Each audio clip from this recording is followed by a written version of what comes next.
Está no ar Diálogos com Anderson Junque. Olá, seja muito bem-vindo ao programa Diálogos, que nesta semana vai falar sobre gestão pedagógica. E quem está aqui comigo para conversar, debater e aprofundar este assunto, a gestora educacional e diretora do Colégio Gabriel em Santa Bárbara do Oeste, professora Viviane Jordão Moro, a quem desde já dou aqui as boas-vindas. Professora Viviane, seja muito bem-vinda ao programa Diálogos, uma alegria recebê-la. Obrigado, viu? E eu agradeço muito o convite, estou muito feliz e lisonjeada com a oportunidade de estar aqui no programa. Que legal, que legal. Professora, vamos falar daquilo que é o teu dia a dia, né? Que é a gestão pedagógica. Quando nós falamos sobre esta ferramenta, quais instrumentos nós estamos colocando em consideração para que a gente possa aplicá-los e, a partir daí, obter resultados positivos? A gestão pedagógica ela é muito ampla e ela abrange vários aspectos. A gente tem que pensar que, para a gente conseguir uma boa gestão pedagógica, primeiro nós temos que pensar na documentação que é feita anteriormente à gestão. Nós temos hoje na escola o PPP, o Projeto Político Pedagógico. Ele quer todo o embasamento, dá todo o embasamento para a nossa gestão, onde a gente começa a verificar qual é o público da nossa escola, qual é o objetivo da educação escolar da nossa instituição de ensino. Cada escola tem a sua própria, seu próprio projeto político-pedagógico. Aliás, eu acho que é uma questão interessante que você traz, que tem uma relação muito íntima da gestão pedagógica com a área geográfica onde a escola está inserida. Isso mesmo, está localizado. Isso é muito importante, porque cada escola tem uma realidade diferente, tem um público, a gente chama um público diferente. É uma clientela diferente. Então, cada escola tem um diferencial no seu trabalho, isso é fato. Então, mas aí quando você fala que a clientela é diferente, você está dizendo também que as necessidades e os projetos e as atividades também precisam executar ali uma certa particularidade? Nós temos um currículo básico e nacional. Porém, cada escola tem as suas particularidades. Como eu falei para você anteriormente, cada escola tem o seu público-alvo, as suas crianças, e isso está muito relacionado com a localização geográfica, sim. Então, isso vai influenciar bastante aí nas nossas decisões, no nosso projeto político-pedagógico, aquilo que a gente vai desenvolver durante o ano, o que a gente traz para eles, como, por exemplo, as viagens pedagógicas, tudo isso a gente leva em consideração quando nós fazemos o nosso projeto político-pedagógico. Nós inserimos desde o início do ano tudo isso. Quero colocar uma questão aqui, que tem muita relação com o que você faz enquanto profissão e também tem relação direta com aquilo que você estuda, que é a questão das relações humanas e a gestão pedagógica. Como é que você vê, professora, a questão do relacionamento humano na execução do seu trabalho de gestão pedagógica? Qual é o grau de importância que ele tem? É o principal ponto. É o principal pilar. Principal pilar. Sem essa relação interpessoal, sem essa relação entre as pessoas, nada funciona. Tudo tem que partir desse princípio. Então, as relações têm que ser muito bem estruturadas. E hoje é um grande desafio no século XXI a gente falar sobre essas relações interpessoais, sobre o relacionamento de cada um, porque cada um tem uma realidade diferente. Cada pessoa tem o seu mapa, como nós dizemos. Cada um tem a sua história. E eu gostaria, inclusive, que a professora aprofundasse essa questão, né? Cada ser humano, ele tem a sua leitura de mundo. E aí nós estamos falando de seres humanos que tem uma crença diferente, uma origem diferente, uma família diferente, ou seja, existe um mundo que pertence àquele ser humano. Aí a minha pergunta, como as relações humanas podem ser utilizadas para que essas questões, esses relacionamentos que às vezes são conflituosos, sim, eles tenham um resultado saudável, né? Sim, eu acho que tudo parte muito da comunicação. A comunicação eficaz e assertiva, ela é fundamental. Então, a gente precisa sempre se atentar muito à escuta ativa, ouvir muito o outro, e a partir desse momento da escuta ativa, a gente consegue se relacionar melhor. Eu acredito muito nessa comunicação. Sem ela, nada funciona. Então, tem que ter uma comunicação assertiva. Eu acho que esse é o ponto principal, principalmente do gestor hoje. Professora, quando você fala da escuta ativa, eu queria entender um pouquinho melhor quais elementos a professora está colocando para que ela seja realmente ativa e efetiva. Sim, porque quando a gente fala, muito boa essa pergunta, quando a gente fala de comunicação assertiva, não é somente escutar o outro, Porque às vezes eu posso estar conversando com você e não estar prestando atenção em detalhes. Quando nós falamos de escuta ativa, é realmente escutar o outro e se colocar no lugar do outro. É o que nós chamamos de empatia ou rapport. Então, quando a gente realmente escuta, consegue se colocar no lugar do outro e consegue entender aquilo que ele está falando, fica muito mais fácil a nossa comunicação, ela se torna realmente eficaz.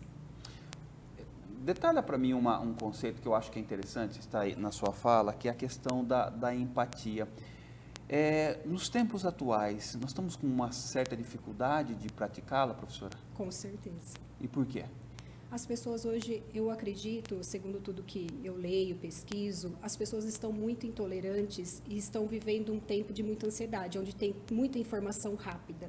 Então, as pessoas hoje não conseguem parar e ouvir o outro, que nem eu falei, com uma escuta ativa, onde realmente você consegue se colocar no lugar do outro. Então, isso precisa ser muito trabalhado, inclusive com as nossas crianças. A gente precisa fazer com que eles entendam que os conflitos existem, as opiniões são diferentes, você pensa diferente de mim, está tudo bem. Então, é isso que a gente procura, é isso que eu procuro fazer lá com os professores, com os alunos, com os pais, principalmente quando a gente está numa reunião e vem alguma coisa para a gente debater e conversar, eu falo assim para eles, vamos focar nas soluções e não no problema. O problema a gente tem, mas o que importa não é o problema em si, o problema corresponde a 10% da situação, 90% é o que a gente faz com aquele problema, como a gente reage àquela situação. Então, isso é muito importante, é sempre isso que eu friso e trabalho bastante com os professores, com os pais e alunos. Essa é a forma que a professora entende que a diferença entre os pares deve ser trabalhada, é nessa perspectiva? Sim, todo mundo pensa de forma diferente. Isso é normal, faz parte. O que eu falo muito, principalmente, às vezes quando eu vou conversar nas salas de aula com os alunos, eu falo assim, não importa o que o outro diz, ele tem o direito de dizer tudo o que ele quiser. Só que a gente tem que entender que a gente precisa respeitar. Acho que a palavra é essa, respeito ao outro, que é a empatia. Então, se você pensa diferente, se você gosta de amarelo ou gosta de verde, está tudo bem.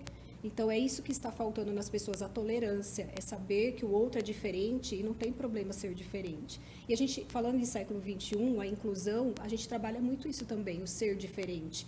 Não tem problema que você é diferente de mim, mas a gente tem que respeitar cada um.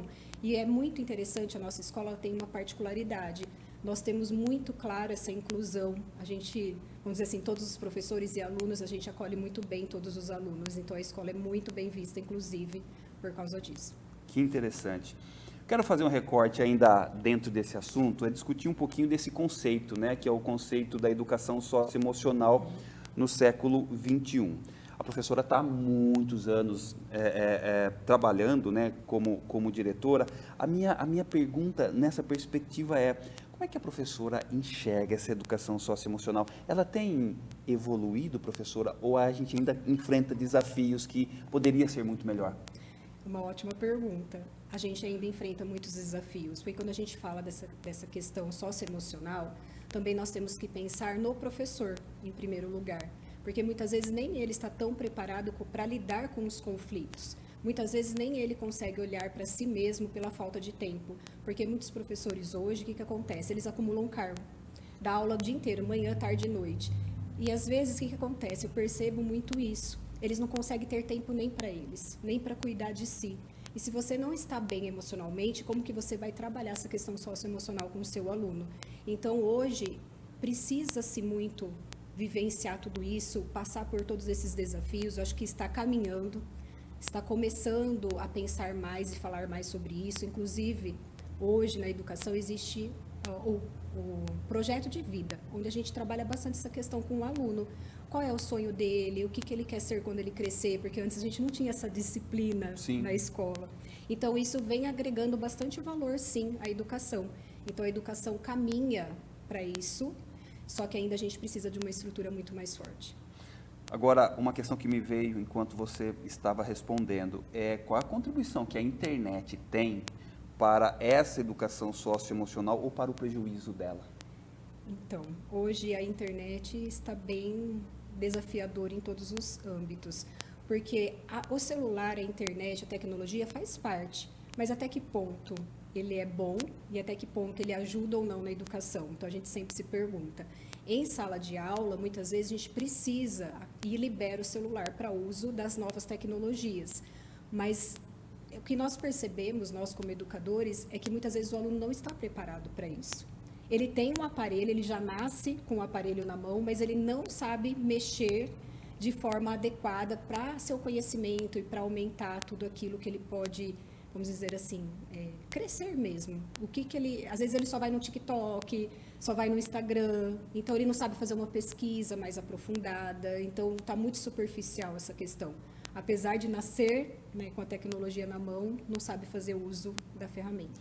Aliás, você coloca uma questão muito interessante. Esta geração que hoje está na escola, ela não conheceu o mundo como a gente conheceu, sem internet, né?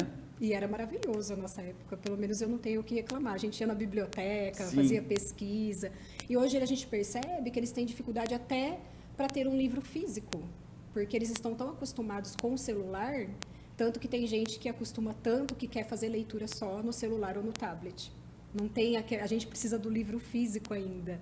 E muitas crianças, às vezes, não têm isso. Já perdeu esse contato com o livro.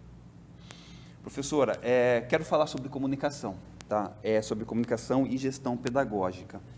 Eu acredito que é fundamental uma boa comunicação para que a gestão também seja muito eficiente.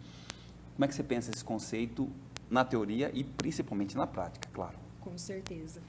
É como eu falei anteriormente, a comunicação ela é a base de tudo. Sem comunicação a gente não chega a lugar nenhum. E o que a gente consegue identificar muitas vezes é essa comunicação com ruído. Não é o que eu falo e como eu falo. Então eu falo que muitas vezes ou quase sempre a responsabilidade é de quem fala, não somente de quem escuta. Então, às vezes a gente tem, que você citou anteriormente, sobre crenças. Às vezes ela tem tantas crenças lá no inconsciente dela, que ela está sempre no automático, principalmente pela falta de tempo, que quando a pessoa faz algum tipo de pergunta, imediatamente ela responde de forma, às vezes, agressiva, ríspida. Ela nem entendeu, de fato, o que a pessoa quis dizer. Isso eu vejo e vivencio muito ali na realidade do meu trabalho e na comunicação em geral. Então, as pessoas, às vezes, nem percebem o quanto ela precisa respirar, ouvir antes de responder. Né? Que bacana. Bom, nós estamos conversando aqui com a professora Viviane Jordão, que é gestora educacional da Escola José Gabriel de Oliveira, de Santa Bárbara do Oeste. Nós vamos agora para nosso intervalo comercial. A gente volta na sequência, 1 minuto só, e nós já estamos de volta. Estamos apresentando Diálogos com Anderson Junque.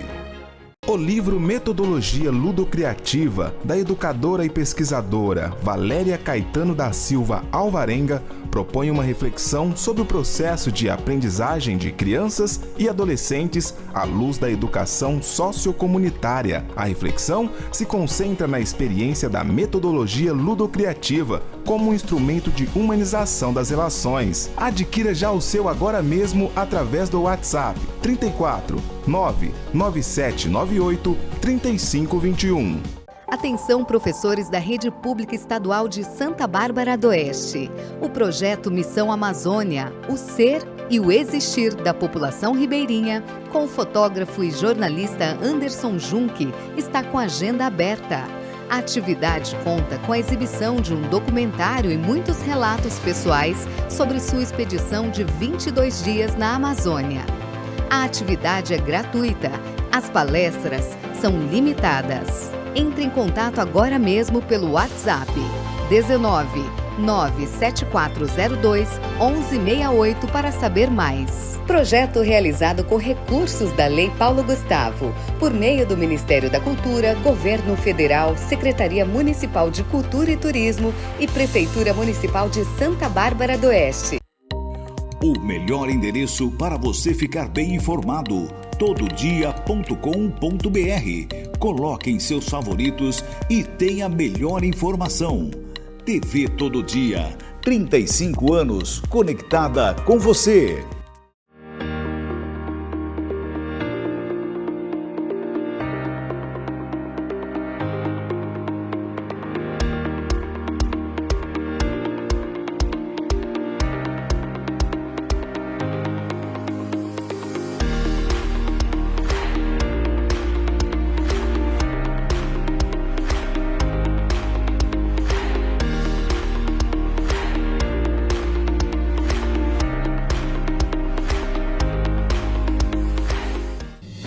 Estamos apresentando Diálogos com Anderson Junque.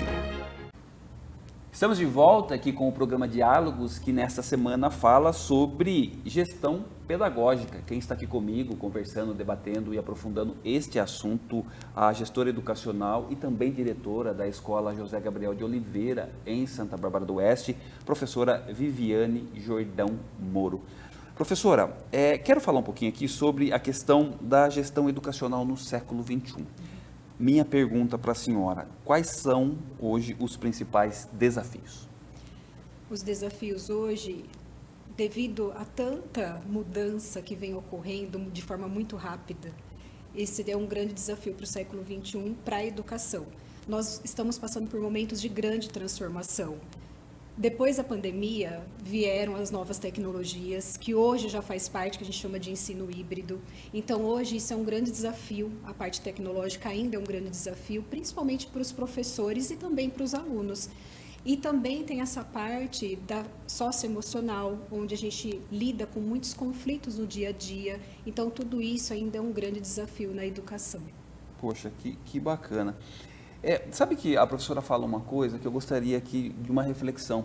Essa velocidade da internet, ela de alguma forma, no entendimento da professora, ela prejudica o aprendizado no sentido de compreender que quando a gente tem acesso a um conteúdo, a gente tem essa necessidade do tempo, sabe?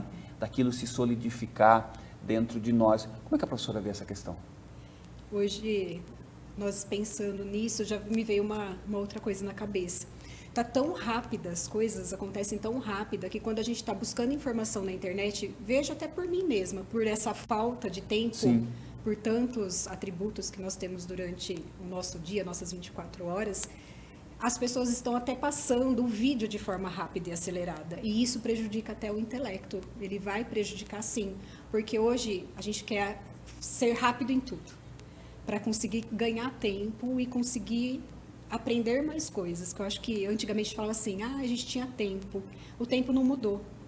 Quem mudou foi a sociedade, tudo que a gente vem vivenciando, tudo que a gente vem fazendo. Então a gente tem a impressão de que o tempo passa muito mais rápido. E na verdade não é o tempo, e sim tudo que a gente agrega no nosso dia a dia.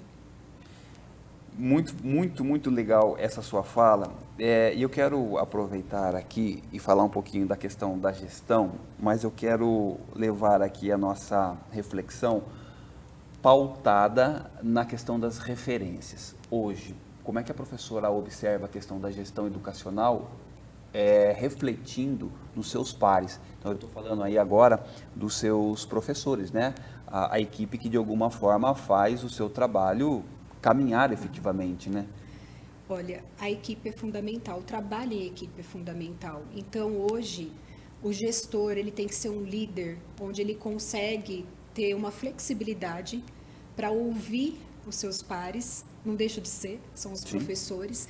Então, hoje a gente tem que ter uma ampla visão, a gente tem que escutar todas as partes, isso é muito importante. Então, o líder, ele tem que ser um exemplo para os seus professores, para os seus alunos e para a comunidade em geral. Ele tem que pensar que ele está ali e ele está sendo visto. E as pessoas estão ali observando e muitas vezes utilizando nós como exemplo. E eu percebo muito isso. E eu acho que tem uma questão, além do exemplo, eu acho que o gestor ele tem muito uma questão de acolher, né? Sim. Especialmente nos momentos de dificuldade. Não somente as dificuldades do ponto de vista do emocional, mas também das dificuldades propriamente ditas dentro do contexto de trabalho, né? Sim, e a gente tem que estar sempre pronto a ouvir. Então, o gestor, ele tem que ouvir todas as pessoas. E é bem interessante que no dia a dia a gente é procurado por eles. Por quê? Porque muitas vezes eles precisam desse apoio, do apoio do gestor. Hoje nós falamos muito do apoio presencial, que é o diretor na sala de aula, para estar acompanhando o professor. Então, mudou-se muito a ideia de que o coordenador ou o gestor está ali na sala de aula como forma somente de observar o trabalho. Não. Hoje nós falamos muito desse apoio pedagógico. Então, o gestor, ele tem que estar no pedagógico, não tem como ele ficar de fora. Então, a gente percebe que com tudo isso, nós nos aproximamos ainda mais dos professores. E eu vejo muito na nossa escola que os professores são bem unidos. Lógico, cada um com o seu estilo, Claro. com o seu jeito, mas nós temos uma equipe muito unida. Eu falei, inclusive, para eles, nessa semana, que a gente agradece, a gestão agradece muito, porque assim, se a gente tem um conflito, alguma coisa para resolver, e a gente fala assim, professor, vamos com a gente? Eles não vamos. Então a gente percebe isso, esse apoio também à gestão, porque muitas vezes o gestor se sente sozinho, ele se sente, vamos dizer assim, porque a gente ali é o pilar, que tem que segurar tudo, né? Sim. É pai, é aluno, é professor, é diretoria de ensino e tudo mais. Então, isso é muito importante quando a gente tem o apoio dos professores. Isso, para mim, é um privilégio muito grande de dizer que a nossa equipe do José Gabriel é uma equipe muito forte, onde os professores sempre apoiam a gestão, sempre estão junto, e a gente cultivou isso. A nossa gestão ela é muito pautada nisso. Eu falo que é o respeito mútuo, o carinho, o amor ao próximo. Então, eu trabalho muito nessa linha, eu gosto muito.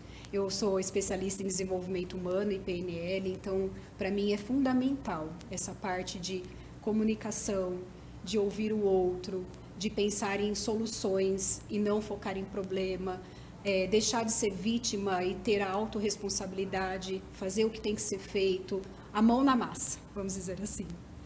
Agora, vamos sair um pouquinho do contexto dos professores e agora falando um pouquinho dos alunos, né? Como é que você consegue observar, por exemplo, os frutos da gestão nos alunos? A gente observa muito a atitude deles, que nem hoje eu cheguei na escola, eu estava de férias. Aí cheguei na escola, os alunos vieram, você está de volta, que bom receber você, seja muito bem-vinda, cumprimentaram, enfim. Aí pelo Instagram eles se movimentam, um colocou na minha caixinha, você está fazendo falta. Então a gente percebe isso, porque eu noto muito o respeito que eles têm por mim. Eu não sou autoritária, mas a gente tem autoridade. Sim. É diferente ser autoritário com autoridade. Então eu percebo que isso é fundamental. Por quê? Porque eu nunca precisei erguer minha voz com ninguém. Então a gente não precisa ficar gritando para querer impor, entre aspas, o respeito. Então é esse ouvir, é esse conversar, é esse dialogar e tentar solucionar. Eles percebem o respeito que a gente tem com eles. Então isso é fundamental. E como eu te falei, eu gosto muito de estar entre eles. Só a gente só não fica mais, às vezes, pela demanda burocrática dos papéis, né, administrativo, mas eu gosto muito de estar entre eles. Tanto que a escola ela tem uma cultura, não sei se você sabe, mas nós fazemos a festa do Dia das Crianças. Todo ano, desde que eu comecei em 2022, nós temos a festa, que é o dia deles. Tem sabão, futebol de sabão, cama elástica, a gente compra sorvete, faz cachorro quente. Então a gente trabalha muito com essa sensação de pertencimento à escola. Então a gente estreita laços com os alunos e eles têm isso, eles sentem isso. A gente faz café da manhã com os destaques do bimestre, então a gente tem essa cultura lá também. Aliás, sobre a questão do pertencimento, quero fazer um recorte aqui, até por uma experiência que eu vivi na tua escola, eu percebo que ela transcende os alunos, ela chega inclusive nas famílias. Sim. Isso também é uma característica do seu modo de fazer gestão, professora? Eu acredito que sim, porque nós estamos sempre abertos a receber os pais. Então, vamos dizer assim que praticamente diariamente nós temos pais na escola, por algum motivo, mas não é só para, às vezes, fazer uma reclamação ou alguma observação, mas os pais estão na escola também para nos ajudar. Então, teve uma mãe, inclusive, para a festa do Dia das Crianças, que ela se uniu para conseguir arrecadar mais coisas para as crianças. Então, a gente tem o apoio da comunidade, é incrível. Se a gente vai fazer alguma festa interna, o que eles ajudam a escola, às vezes, né, participando, pedindo, vocês precisam de alguma coisa, se a gente tiver que fazer alguma coisa, a gente vai, a gente está aqui pronto. Então, eu percebo muito que a comunidade da escola, os pais são muito presentes. E isso é fundamental, e isso é muito importante para o bom andamento da escola. Então, a gente tem professores unidos, pais presentes e alunos engajados. Isso é a tríade da educação, a gente precisa ter tudo isso para conseguir alcançar os nossos objetivos, principalmente os educacionais. Quero aproveitar e fazer uma pergunta para você e tocando um pouquinho no assunto das suas referências. A gente percebe nas suas falas que você tem um relacionamento muito humano, muito apurado. Aí a minha pergunta quem são as suas referências, quem são os autores ou profissionais que de alguma forma são seus preferenciais e que te inspiram e que faz com que todo esse conceito ele se transforme em prática diária? Eu gosto muito do Augusto Cury, Tony Robbins, Piaget, falando da área educacional. Então, são todos autores que eu busco. E, principalmente, falando em PNL, o John Grinder, Richard Bandler, são pessoas que realmente... Qual é o fundamento? Eles quiseram buscar, porque algumas pessoas tinham sucesso e outras não. E aí, eles começaram a moldar como que as pessoas pensavam e agiam. Então, tudo isso eu amo estudar, porque quanto mais a gente aprende sobre o nosso cérebro, porque a gente não nasce com uma manual de instrução. Não. Então, quanto mais a gente entende e quanto mais a gente tem o autoconhecimento, mais a gente consegue ser eficaz em todas as áreas, porque isso é muito importante. Então, hoje, para mim, um referencial muito grande são os criadores aí da PNL e o Tony Robbins também, que foi o difusor, que levou, né, com o seu livro O Poder Sem Limites, não sei se você já leu, que ele é incrível. Então, tem muitos autores maravilhosos, mas são os que mais me marcaram. Maravilha. Professora, eu vou pedir para que você faça, então, vou colocar um autor aqui, para que você faça um comentário que particularmente eu gosto muito, que é o Viktor Frankl. Eu vou abrir aspas para ele aqui, depois vou pedir então para que você comente a fala. Ele diz assim, ó, no livro, eu não vou me recordar agora o nome do livro, mas ele diz assim, ó, você, abrindo aspas, você não é produto das circunstâncias, você é produto de suas decisões. Viktor Frankl. O que essa fala te diz? Isso é muito, muito verdade para mim, porque nós somos frutos das nossas decisões, daquilo que nós fazemos, como nós agimos. Então, eu falo muito hoje da autorresponsabilidade. É você olhar e saber que o resultado da sua vida depende de você. O resultado da sua gestão de sala de aula depende de como você age com os seus alunos, como você interage. Então, tudo isso é fruto daquilo que a gente planta. Quem planta, colhe. Não é só pensar ou achar culpados ou se fazer de vítima, mas sim olhar para si e ver que você tem responsabilidade sobre todas as coisas que acontecem. Isso é o ponto fundamental. Livro Em Busca de Sentido, lembrei. Bom, professor, eu queria muito agradecer pela sua presença, pela partilha. Foi, assim, uma possibilidade ímpar de te entrevistar. E penso que este conteúdo vai fazer muitas pessoas a repensarem muitas coisas. Então, de antemão, queria muito te agradecer pela presença, pela partilha e, claro, pedir para que você faça, então, as suas considerações finais e, mais uma vez, minha gratidão. Obrigado, viu? Eu que agradeço demais pela oportunidade de estar aqui. Fiquei muito feliz, como eu te disse. E, para fechar, eu deixo aí para o pessoal que cada um tem que buscar se conhecer mais, procurar se desenvolver, ter um tempo para si, porque isso é muito importante, porque o nosso emocional, a nossa mente estando bem, todas as outras coisas fluem de forma muito mais natural e muito melhor. E os nossos alunos são crianças assim que merecem todo esse respeito, todo esse amor que os professores depositam neles. A gente tem isso, né? A gente sente isso. Isso é maravilhoso e que todos possam continuar fazendo o seu melhor sempre. Maravilha, professora. Obrigado, viu? Obrigada. Saúde e paz. Obrigada. Você assistiu aqui mais uma edição do programa Diálogos, que nesta semana falou sobre gestão pedagógica. Quem esteve comigo aqui conversando, debatendo e aprofundando este assunto, a gestora educacional e também diretora do Colégio José Gabriel de Oliveira em Santa Bárbara do Oeste, professora Viviane Jordão Moro. Fique atento aos nossos canais para receber outros conteúdos. Um forte abraço para você e até mais.